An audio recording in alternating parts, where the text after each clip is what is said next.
جی بالکل، ہم اس وقت الغنی چوک میں موجود ہیں جہاں پر کسان اپنے مطالبات کے حق کے لیے اور گندم کی خریداری نہ کرنے اور باردانہ مہیا نہ کرنے پر سراپا احتجاج ہے، اور پولیس کی جو باری نفری ہے یہاں پر ASP سرکل چیچا وطنی معاذ الرحمان صاحب اور سرکل کے تمام تھانوں کے SHOs اور نفری یہاں پر موجود ہے، اور کسان اپنا احتجاج ریکارڈ کروا رہے ہیں اور حکومت سے وہ مطالبہ کر رہے ہیں کہ حکومت نے گندم کا ریٹ جو ہے وہ 3900 روپے فی من مقرر کیا ہے، لیکن اس وقت مارکیٹ میں جو ہے گندم کی خریداری سرکاری ریٹ پر نہ کرنے کی وجہ سے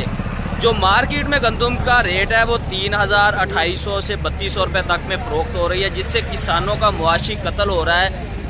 کسانوں کے نقصانات ہو رہے ہیں۔ ان کے یہ بھی مطالبات ہیں کہ مہنگا ڈیزل، مہنگی کھاد اور مہنگے سب جو لوازمات ہے کر کے گندم کی فصل جو ہے وہ تیار کیا، لیکن اس وقت جو